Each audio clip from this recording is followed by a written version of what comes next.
frequentadores da Casa Espírita Consciência e Vida.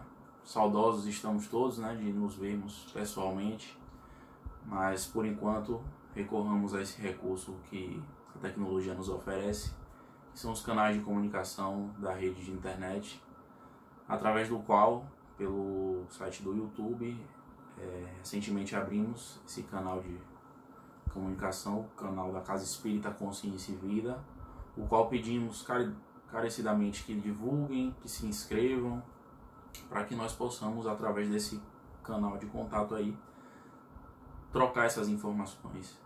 E é através dele que vemos aqui dar sequência à programação de doutrinárias da Casa Espírita Consciência e Vida, nessa semana com o tema Jesus e a Caridade. Então, gostaria de iniciar o tema, a exposição, o raciocínio que vamos fazer aqui, recorrendo a um texto do livro de Mateus, onde Mateus vem relatando algumas, ele fala sobre, anteriormente no capítulo 25, sobre a parábola dos talentos. Mateus discorre a respeito e a ideia é um diálogo em torno de conduzindo o diálogo, o raciocínio do diálogo para como alcançar a vida eterna, reino dos céus, dando o caminho, né? Então, se a gente tem em Jesus o guia e modelo, o caminho que ele nos dá para alcançar a vida eterna, para alcançar a salvação, para alcançar o reino dos céus, expressões maçantemente ditas no Evangelho e transcritas no Evangelho, o caminho se dá mais ou menos por esse texto que a gente vai ler aqui. É um dos vários textos onde Jesus aborda a respeito desse caminho. Então eu vou pedir a licença para ler aqui esse trecho do Evangelho de Mateus, no capítulo 25, a partir dos versículos do 31 até o 46. Então vamos lá. Quando Jesus vier acompanhado, diz o texto de Mateus, quando Jesus vier acompanhado de todos os anjos, irá sentar-se no trono de sua glória, e quando todas as nações estiverem reunidas, ele irá separar os homens uns dos outros, como o pastor separa as ovelhas dos cabritos. Ele colocará as ovelhas à sua direita e os cabritos à sua esquerda. Então Jesus dirá para aqueles que estiverem à sua direita: venham, que são no caso as ovelhas, venham, abençoados de meu Pai, tomem posse do reino que foi preparado para vocês desde o início do mundo, porque eu tive fome e me deram de comer, eu tive sede e me deram de beber, tive necessidade de abrigo e me abrigaram, estive nu e me vestiram, estive doente e foram me visitar, estive na prisão e foram me ver. E aí os justos, né, os abençoados do Pai, como Jesus se referiu, devolvem com a pergunta: mas Senhor, quando foi que o vimos com fome, com sede, sem abrigo, sem roupas, doente ou na prisão, e lhe oferecemos assistência? Jesus então lhes responde: em verdade eu digo a vocês que todas as vezes que fizeram isso a um desses pequeninos, no caso a um dos necessitados, foi a mim que o fizeram. Então em seguida ele dirá aos que estiverem à sua esquerda: malditos, afastem-se para longe de mim, vão para o fogo eterno que foi preparado para o diabo e todos os seus seguidores, pois tive fome e não me deram de comer, tive sede e não me deram de beber, tive necessidade de abrigo e não me abrigaram, estive nu e não me vestiram, estive doente na prisão e não me foram me ver nem visitar. Então eles vão perguntar a Jesus da mesma maneira: Senhor, quando foi que o vimos com fome, com sede, sem abrigo, sem roupas, doente ou na prisão, e não lhe oferecemos assistência? E Jesus lhes responderá: em verdade eu digo a vocês que todas as vezes que deixaram de dar assistência a um desses pequeninos, foi a mim mesmo que deixaram de assistir. Vocês irão ao castigo eterno e os justos para a vida eterna. Isso está no livro de Mateus, capítulo 25, 31 a 46.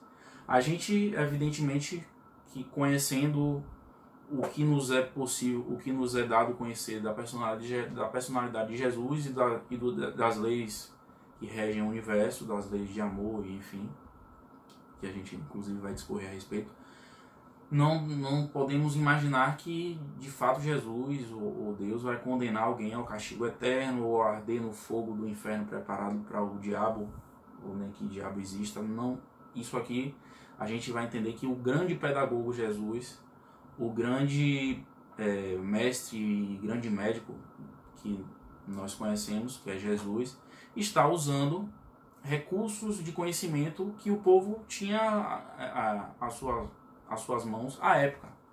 Então ele está utilizando de uma linguagem lá de possível compreensão para quem ele estava falando, dos interlocutores dele. Então ele se faz mesmo do castigo eterno e dessas questões que eram de fato da compreensão do povo à época. Mas a essência da mensagem é distinguir que para alcançar a glória na vida, para alcançar o êxito de uma existência, a necessidade que se tem, o caminho, o roteiro seguro, ao qual devemos nos dar as mãos e compreendê-lo executando, né, exemplificando na sua mais pura essência e em todos os seus amplos aspectos, consiste na caridade para com o próximo, e a gente vai discorrer a respeito disso. Essa é uma das passagens onde Jesus exemplifica e discursa, né, com o seu verbo tão com fundo de verdade, porque ele fala o que ele sente, o que ele já pratica. Então ninguém é melhor do que Jesus para falar e exemplificar essas noções, essas verdades. Então ele utiliza dessas alegorias para dar esse entendimento na essência da mensagem, que o caminho seguro é a caridade, assistir os necessitados. Isso aí a gente entendendo um aspecto da caridade, tá? Quando a gente avança um pouquinho, ou recorre a outro texto, o texto de Lucas, do capítulo 10, de 25 a 37, a gente vai encontrar lá um diálogo de Jesus com o doutor da lei, nesse texto de Lucas. E aí, mais uma vez, Jesus, da sua maneira extraordinária de comunicação, com o seu poder de comunicação, vai, nesse trecho ele vai tratar a respeito da famosa parábola do bom samaritano. Consiste, eu vou tentar resumir com minhas palavras para não estender muito a leitura, e aí vamos só situar o cenário. Jesus está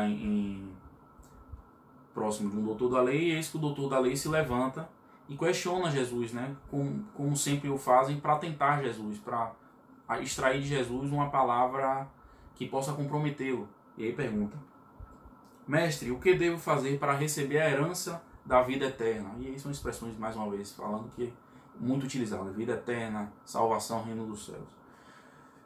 Jesus aí, inteligentemente, como ele questiona, devolve a pergunta para o doutor da lei, recorrendo mais uma vez aos textos das Escrituras, né? Os textos que a gente tem, que era o que tinha na época, a lei, o Velho Testamento, no caso. Então Jesus, como está na lei, como você lê o Velho Testamento? Porque ali já tem as grandes verdades, as noções, né? Os iniciados da Jesus lia o Velho Testamento.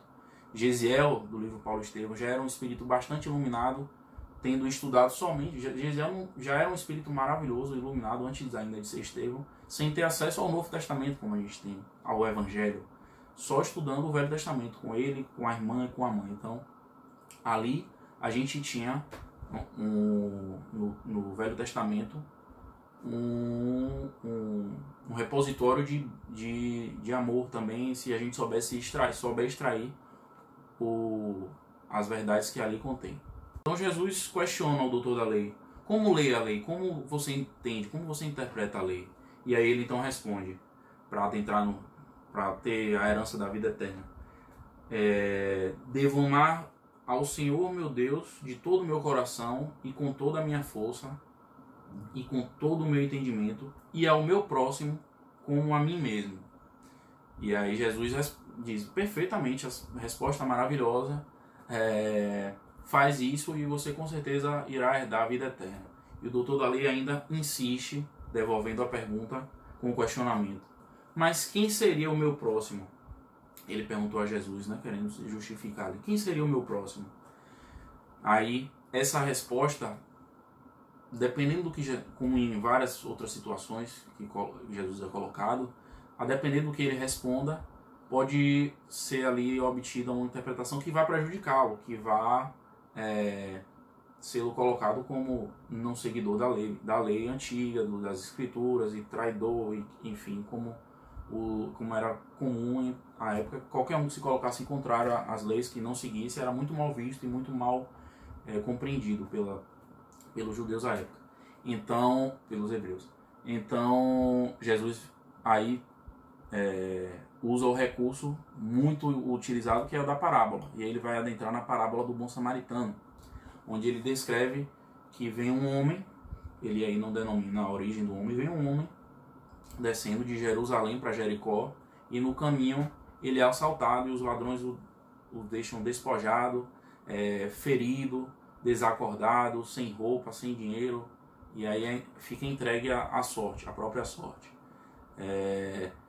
E aí Jesus utiliza o recurso, ele vem passando ao lado, pelo mesmo caminho, depois desse assalto, os ladrões vão embora, vem descendo um fariseu, um doutor da lei, assim como o interpelado por Jesus. E aí esse doutor da lei evita passar próximo, vê o homem, evita passar próximo, se distancia e deixa o homem lá. Em seguida vem um doutor da lei, né, que seria um homem, um iniciado, como se diz, né, uma pessoa quem deveria ter o conhecimento, que deveria praticar a lei, praticar, né, o amor, e toma essa atitude. Em seguida um levita, que também já é uma pessoa que tem acesso ao templo, já é ligado à religião, também um iniciado, e o levita, assim adotando a mesma atitude do doutor da lei, do fariseu, se distancia, deixa o homem lá à própria sorte e segue o seu caminho. Posteriormente vem um samaritano nessa parábola. Um samaritano, para a gente compreender melhor, seria, imaginemos judeus e samaritanos, imaginemos hoje dois lados da acirrada política que encontramos no cenário de hoje. Imaginemos povos inimigos, povos rivais. Os judeus entendiam na época, só para contextualizar, os judeus entendiam na época que os samaritanos não seguiam a lei, que eram contrários, que haviam se misturado com gentios, né, com não-judeus, com povos pagãos. Então, tinham essa repulsa, existia essa rivalidade. Então, essa pessoa que Jesus coloca, esse elemento que Jesus coloca na parábola para uma melhor compreensão. Então, coloca o samaritano passando e avista um homem que foi assaltado, que estava lá jogado, tem compaixão do homem, vai lá, carrega ele, coloca no cavalo dele, conduz o homem a uma hospedaria e lá trata ele, cuida, alimenta, dá toda a assistência. No dia seguinte ainda deixa algumas moedas para que o homem seja amparado, fala com o dono da hospedaria que qualquer despesa dele, durante a sua recuperação, que pusesse em sua conta, que ele arcaria. Então, esse é o samaritano. E Jesus aí conta essa parábola e questiona, devolve a pergunta para o fariseu. Então, quem, aos olhos do homem que foi assaltado, na situação do necessitado, quem foi o próximo dele?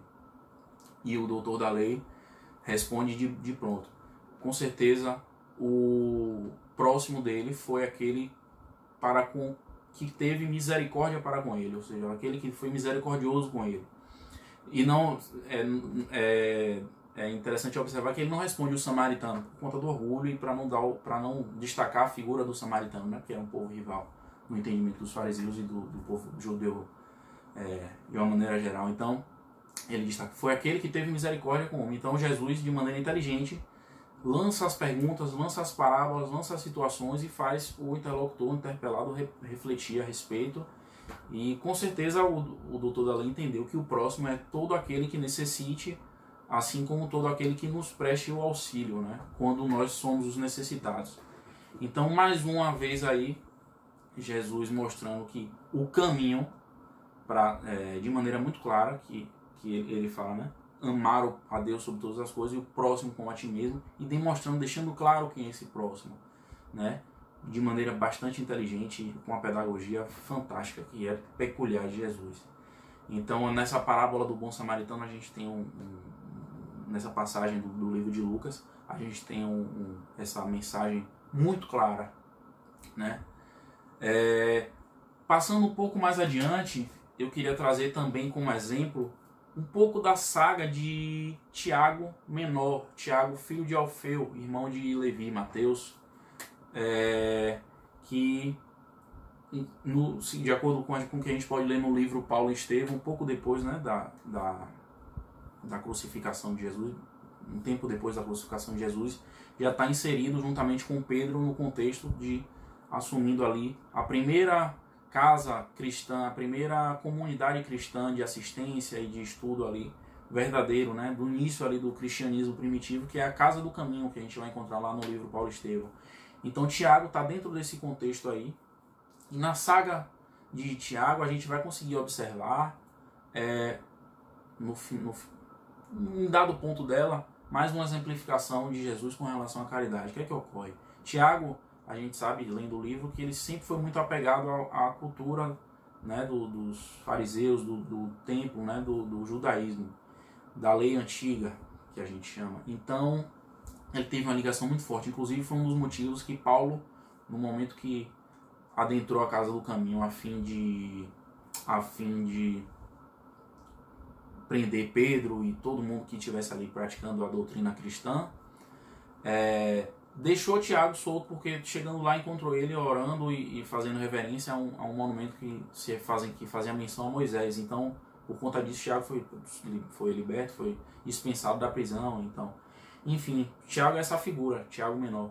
Então, Tiago, dado momento, e aí desenvolve a história lá na Casa do Caminho, dado momento, Tiago vai entender que a Casa do Caminho, sob a liderança de Pedro e ele, vai estar de maneira, e já Paulo aí nessa época já é Saulo, Tiago entende que a Casa do Caminho está demasiadamente voltada e desprendendo suas energias e recursos para a ação da caridade, quando ele acha que deveria ter mais empenho, já existia na época, mas mais empenho na autoiluminação, na instrução, no estudo da lei,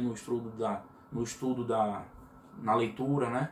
Voltar para se iluminar buscando voltar para dentro de si mesmo.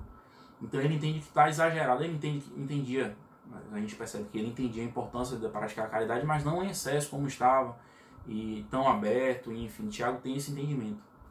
E aí, refletindo, ele vai buscar no deserto, se afasta, deixa Pedro lá, tomado de trabalho e cheio de atividades, e vai buscar no deserto refletir, meditar, fazer jejum, ler, e, enfim, orar e tentar se iluminar. E ele consegue, de fato, meritoriamente ele consegue, é um caminho de se iluminar. Ele, de fato, no deserto, por mérito próprio, chega a uma iluminação, a um êxtase, a um nirvana tão grande que se transfigura à frente dele a figura do Mestre, do Jesus.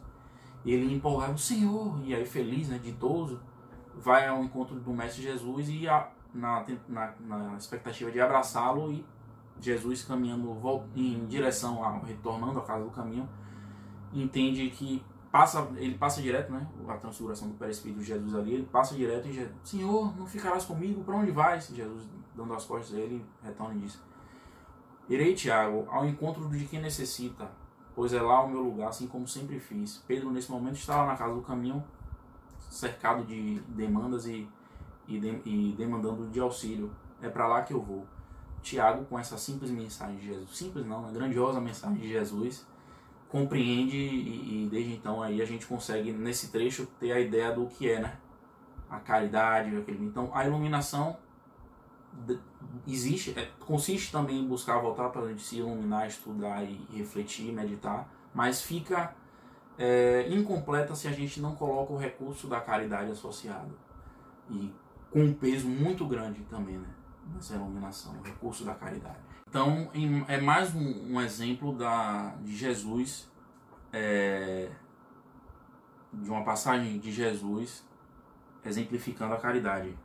Então a gente vai ter diversas passagens ao longo do Evangelho, da vida de Jesus. Jesus, a gente entende, né, que foi a materialização do amor, da caridade, da justiça, de todas essas virtudes. Então temos nele o máximo de qualquer sentimento, né, Jesus, como já sabemos. E isso vai culminar pode ser entendido por algum, mas é um dos pontos altos dessa caridade praticada por Jesus, desse desprendimento, né, dessa entrega, desse amor, quando Jesus está no madeiro, na cruz, entre os dois ladrões, e já no ápice do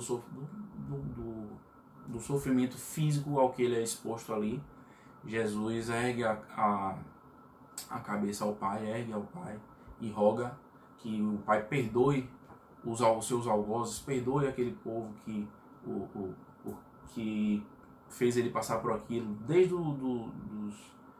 dos fariseus, porque Jesus sofreu ali no momento, na época da sua crucificação, o arquétipo de tudo quanto foi sofrimento ao qual podemos passar aqui enquanto encarnados. Abandono, negação, humilhação, traição, dores físicas que a gente não consegue nem descrever.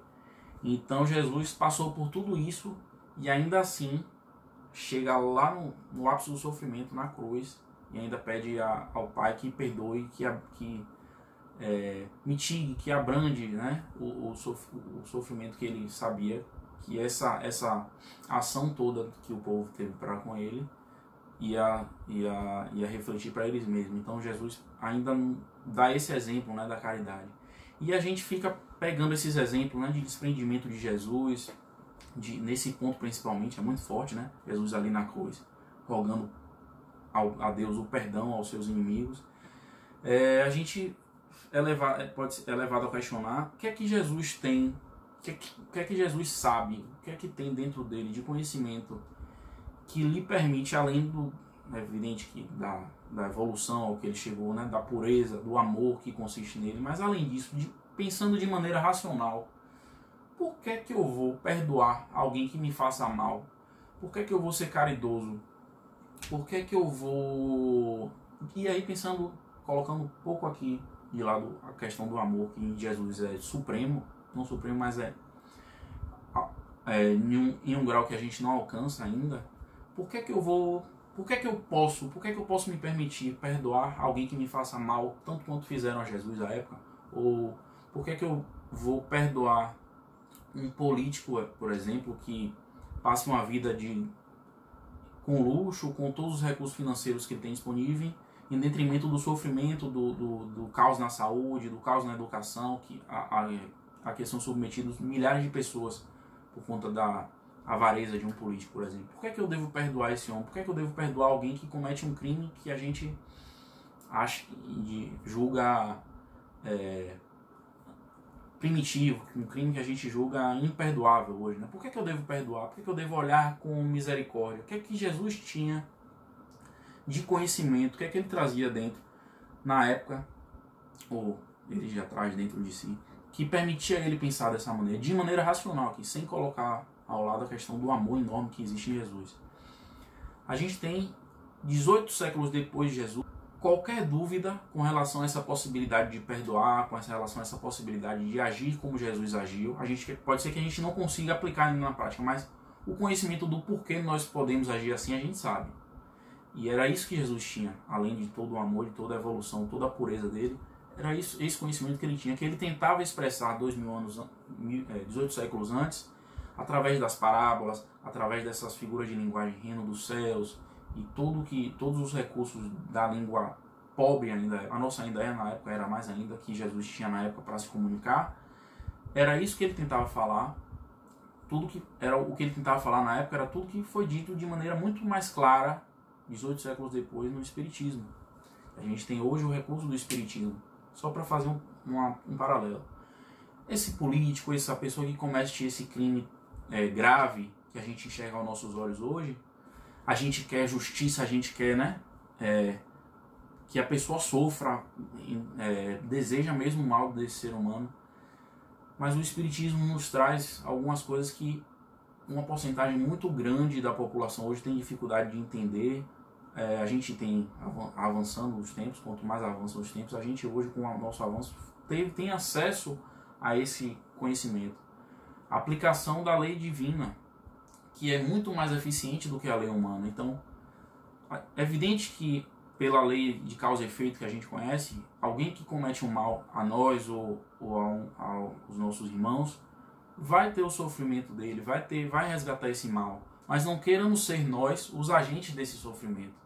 Perdoemos e entreguemos a misericórdia e o amor divino que sabe, que conhece melhor do que nós aquele espírito, sabe qual é o melhor remédio. A gente tem que desejar que quem comete o mal se recupere e não que sofra. Isso é vingança. Esse sentimento de querer que ela sofra é vingança. Querer que se recupere é perdão, é amor. Então esse é o sentimento que o Espiritismo, com o conhecimento das várias existências, da reencarnação, vai nos permitir ter. Porque nos coloquemos na visão de um materialista. Para um materialista, essa vida, a gente tem essa existência, depois acaba tudo, vira pó, vira poeira. Não faz sentido nem eu ser caridoso, não faz sentido eu dividir recursos, não faz sentido eu querer o bem do meu próximo. Eu vou viver essa vida pensando em mim e acabou. Não estou dizendo que todo materialista ou todo ateu pensa dessa maneira, mas é um raciocínio lógico que, pensando desse ponto de vista, faz sentido.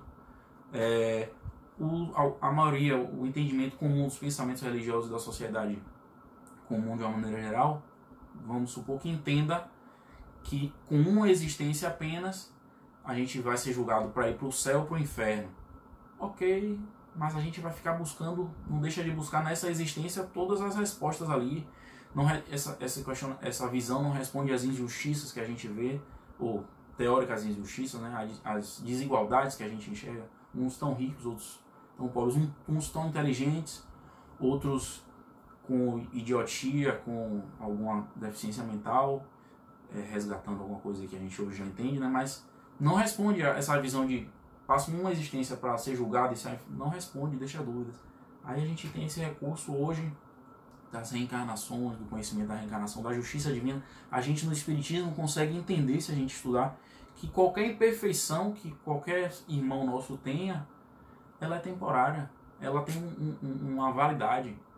As únicas coisas em nós que são eternas são nossas virtudes, que devemos cultivá-la e diminuindo cada vez mais as imperfeições. Então, esse é o entendimento que o Espiritismo permite ter, que Jesus já trazia, né, na época, de uma maneira figurada, em acordo com o entendimento dos seus interlocutores à época, dos espíritos na época, que hoje o Espiritismo já consegue trazer de maneira muito clara, aquela palavra que chama desvendar, né, tirar o véu sobre, de qualquer alegoria, o Espiritismo traz e nos dá a informação de maneira muito transparente, né? A ideia é essa.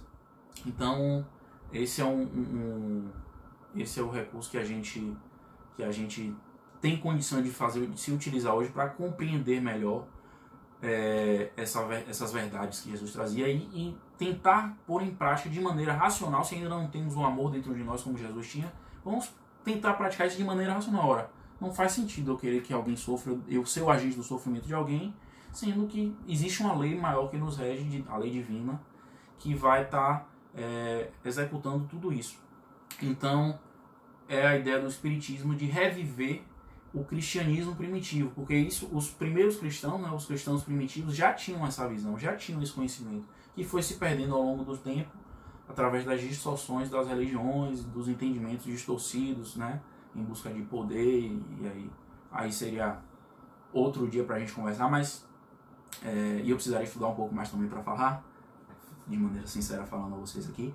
Então esse resgate que o Espiritismo vem fazer do que Jesus passou, e a gente tem hoje esses recursos à nossa disposição, desse conhecimento, para poder aí a gente estar tentando, se esforçando sempre para praticar o perdão, a caridade. E agora a gente vai entrar nessa visão que o Espiritismo nos traz, nas definições do Espiritismo desses conceitos aí. Então a gente vai recorrer aqui ao Livro dos Espíritos, né, que inaugura lá o Advento da Doutrina Espírita, onde Kardec inaugura, na pergunta, e vamos conceituar a palavra caridade, né, que Jesus tanto falou e exemplificou e viveu. O que é que a gente entende por caridade hoje? Quando a gente pensa em caridade, a primeira coisa que nos vem à mente é a questão de doar uma cesta básica, doar roupa, se desfazer de parte dos nossos bens materiais para poder beneficiar o nosso próximo.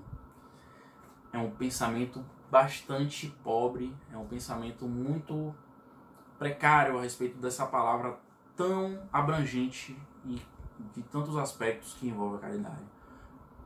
Me perdoe a firmeza nas palavras, mas quando a gente lê a pergunta 886 do Livro dos Espíritos, a gente vai ver que é isso mesmo. Kardec, de maneira muito inteligente, pergunta aos Espíritos, né?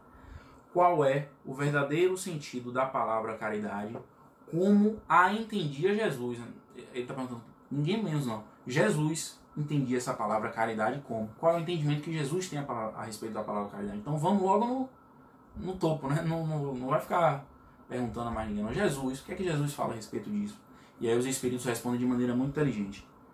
Benevolência para com todos, indulgência para com as imperfeições alheias e perdão das ofensas. Ou seja, assim, benevolência para com todos, você pode até entender aqui que dentro, e de fato dentro disso consiste a questão de doar alguma coisa, mas é alguma coisa muito pequena dentro desse contexto todo. Benevolência para com todos, indulgência para com as imperfeições alheias e perdão das ofensas.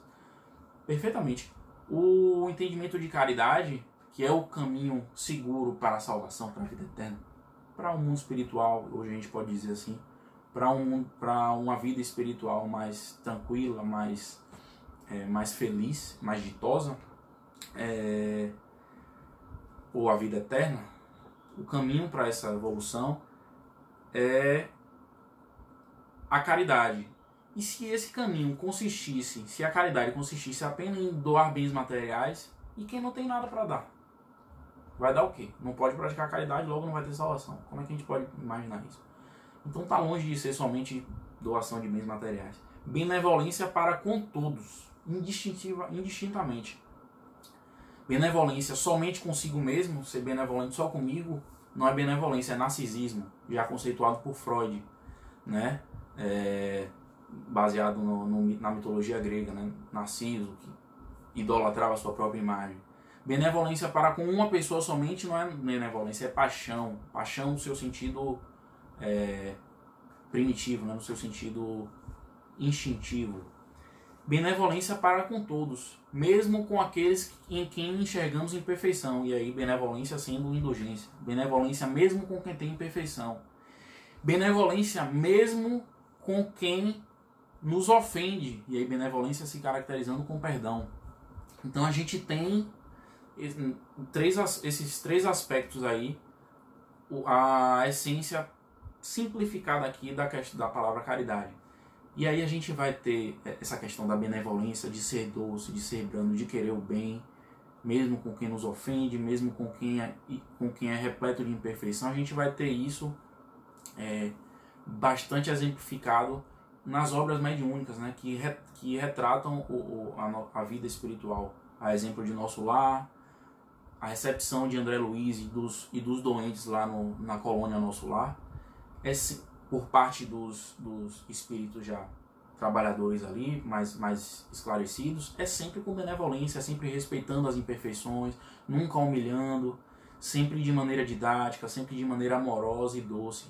A gente encontra esses exemplos diversos, e aí leiam, a gente encontra esses exemplos diversos também no livro Memórias de um Suicida.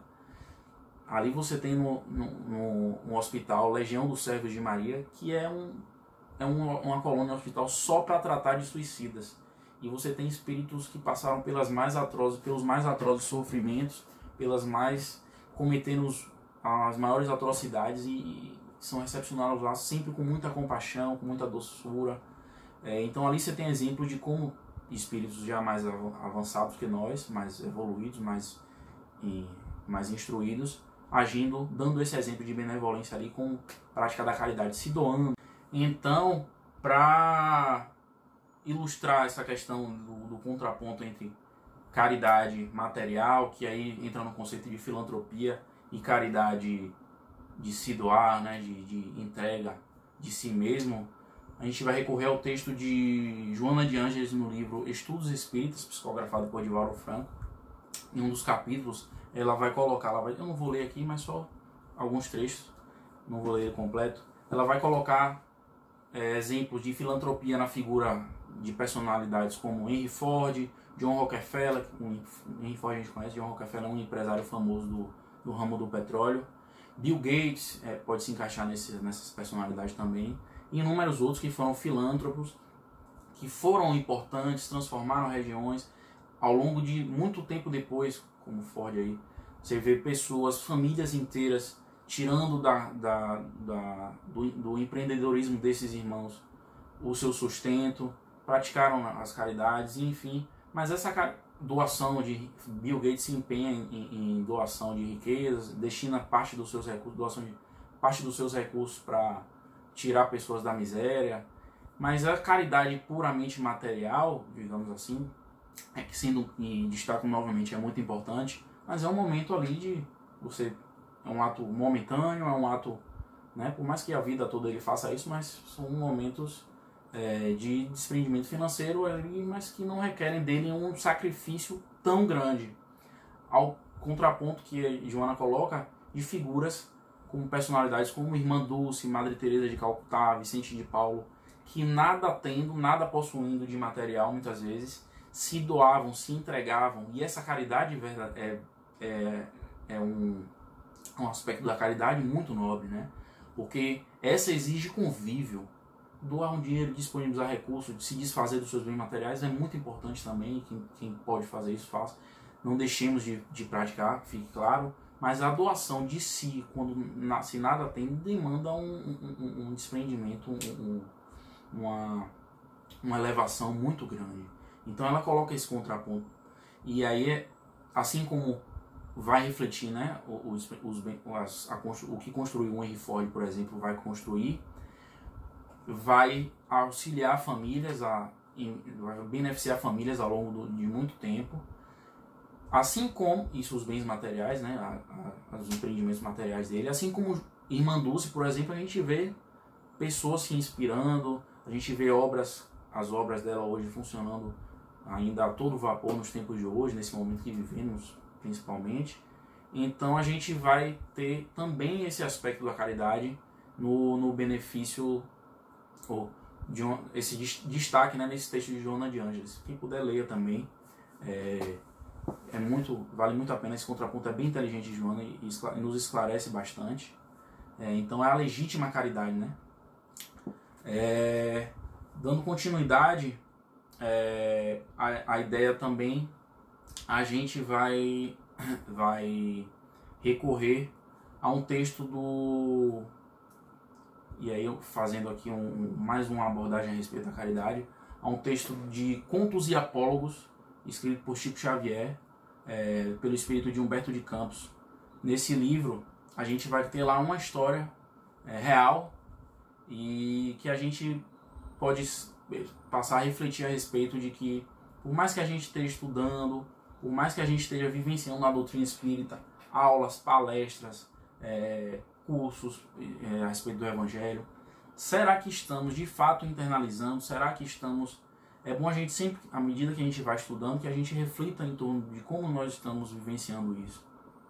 Então, a gente vai encontrar no capítulo 12 desse livro, né, Contos e Apólogos, de Humberto de Campos, uma historinha que ele dá o título de Exame da Caridade. E aí conta a história que se passa em uma cidade populosa do Brasil, há um tempo atrás, onde 3 amigos, Ribeiro, Pires e Martins, são os 3 irmãos, são inspirados por um espírito, inspirados, né, nas doutrinas de Jesus, e aí fundam, e também sob a tutela de uma mentora que chama a Irmã Custódia, eles fundam um núcleo doutrinário, não um centro espírita à época.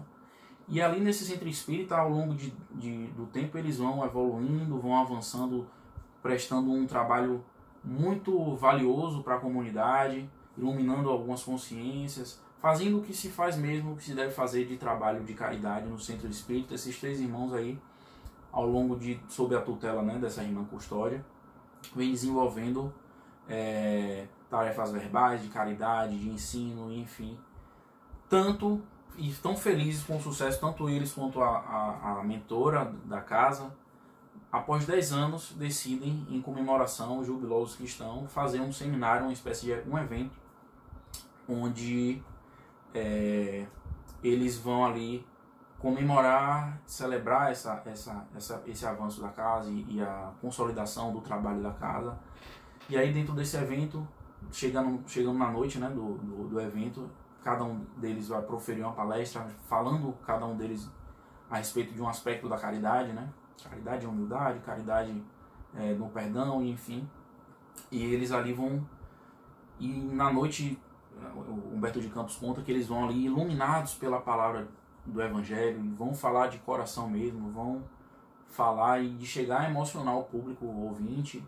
E é um evento que, aos nossos olhos, o sucesso extremo, foi muito satisfatório. Feliz ficou a mentora, felizes ficaram eles, né? Ribeiro, Pires e Martins, os 3 irmãos aí, fundadores da casa.